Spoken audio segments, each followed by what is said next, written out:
కీర్తనల గ్రంథ పఠనం 131వ కీర్తన. యెహోవా, నా హృదయము అహంకారము గలది కాదు, నా కన్నులు మీదు చూచినవి కావు. నాకు అందని వాటి యందైనను గొప్పవాటి యందైనను నేను అభ్యాసము చేసుకొనుటలేదు. నేను నా ప్రాణమును నిమ్మళపరచుకొని ఉన్నాను, సముదాయించుకొని ఉన్నాను. చనుపాలు విడిచిన పిల్ల తన తల్లి యొద్దనున్నట్లు, చనుపాలు విడిచిన పిల్లయున్నట్లు నా ప్రాణము నా యొద్దనున్నది. ఇశ్రాయేలు, ఇది మొదలుకొని నిత్యము యెహోవా మీదనే ఆశ పెట్టుకొనుము. 132వ కీర్తన. యెహోవా, దావీదునకు కలిగిన బాధలన్నిటినీ అతని పక్షమున జ్ఞాపకము చేసుకొనుము. అతడు యెహోవాతో ప్రమాణపూర్వకముగా మాట ఇచ్చి యాకోబు యొక్క బలిష్ఠునికి మ్రొక్కుబడి చేసెను. ఎట్లనగా, యెహోవాకు నేనొక స్థలము చూచు వరకు, యాకోబు యొక్క బలిష్ఠునికి ఒక నివాస స్థలము నేను చూచు వరకు, నా వాసస్థానమైన గుడారములో నేను ప్రవేశింపను. నేను పరుండు మంచము మీదికెక్కను, నా కన్నులకు నిద్ర రానియను, నా కనురెప్పలకు కునికిపాటు రానియనెను. అది ఎఫ్రాతాలోనున్నదని మేము వింటిమి, యాయీరు పొలములలో అది దొరికెను. ఆయన నివాస స్థలములకు పోదము రండి, ఆయన పాదపీఠము ఎదుట సాగిలపడుదము రండి. యెహోవా, లెమ్ము, నీ బలసూచకమైన మందసముతో కూడా రమ్ము, నీ విశ్రాంతి స్థలములో ప్రవేశింపుము. నీ యాజకులు నీతిని వస్త్రము వలె ధరించుకొందురుగాక, నీ భక్తులు ఉత్సాహగానము చేయుదురుగాక.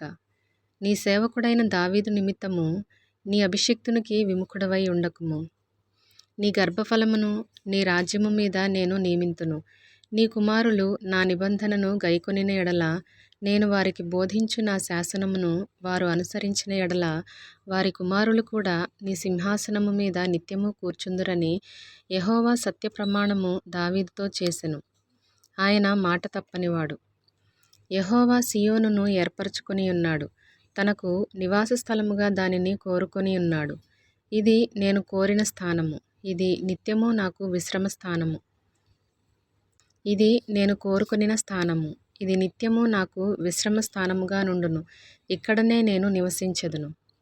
దాని ఆహారమును నేను నిండారులుగా దీవించెదను, దానిలోని బీదలను ఆహారముతో తృప్తిపరచెదను. దాని యాజకులకు రక్షణను వస్త్రముగా ధరింపచేసెదను. దానిలోని భక్తులు బిగ్గరగా ఆనందగానము చేసెదరు. అక్కడ దావీదునకు కొమ్ము మొలవచేసెదను. నా అభిషిక్తుని కొరకు నేనచ్చట ఒక దీపము సిద్ధపరచి ఉన్నాను. అతని శత్రువులకు అవమానమును వస్త్రముగా ధరింపచేసెదను. అతని కిరీటము అతని మీదనే ఉండి తేజరిల్లును అనెను. 133వ కీర్తన. సహోదరులు ఐక్యత కలిగి నివసించుట ఎంత మేలు, ఎంత మనోహరము! అది తల మీద పోయబడి అహరోను గడ్డము మీదుగా కారి అతని అంగీల అంచు వరకు దిగజారిన పరిమళ తైలము వలె నుండును. సియోను కొండల మీదికి దిగివచ్చు హెర్మోను మంచు వలె నుండును.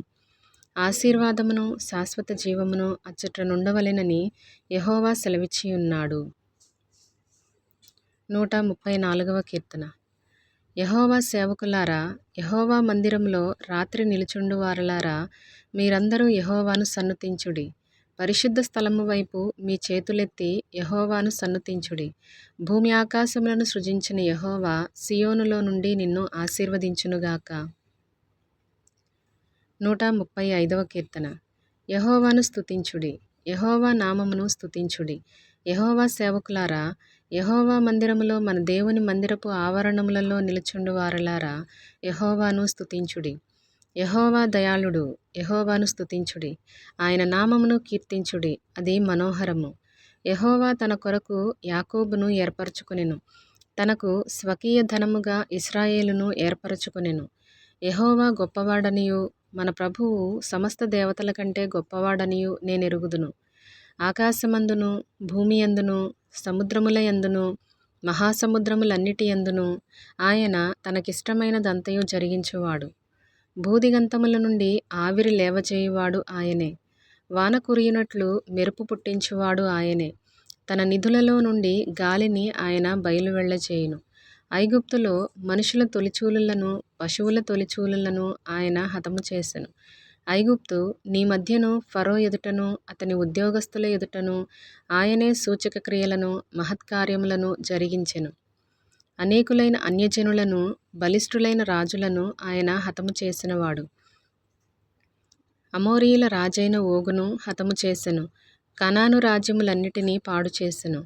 ఆయన వారి దేశమును స్వాస్థ్యముగాను, ఇశ్రాయేలీయులైన తన ప్రజలకు స్వాస్థ్యముగాను అప్పగించెను. యెహోవా, నీ నామము నిత్యము నిలుచును. యెహోవా, నీ జ్ఞాపకార్థమైన నామము తరతరములుండును. యెహోవా తన ప్రజలకు న్యాయము తీర్చును. తన సేవకులను బట్టి ఆయన సంతాపము నొందును.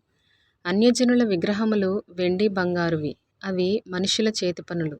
వాటికి నోరుండియు పలుకవు, కన్నులుండియు చూడవు, చెవులుండియు వినవు. వాటి నోళ్లలో ఊపిరి లేశమైనా లేదు. వాటిని చేయువారును, వాటి యందు నమ్మిక ఉంచువారందరును వాటితో సమానులగుదురు. ఇశ్రాయేలు వంశీయులారా, యెహోవాను సన్నుతించుడి. అహరోను వంశీయులారా, యెహోవాను సన్నుతించుడి. లేవీ వంశీయులారా, యెహోవాను సన్నుతించుడి. యెహోవా యందు భయభక్తులు గలవారలారా, యెహోవాను సన్నుతించుడి. యెరూషలేములో నివసించు యెహోవా సీయోనులో నుండి సన్నుతింపబడునుగాక.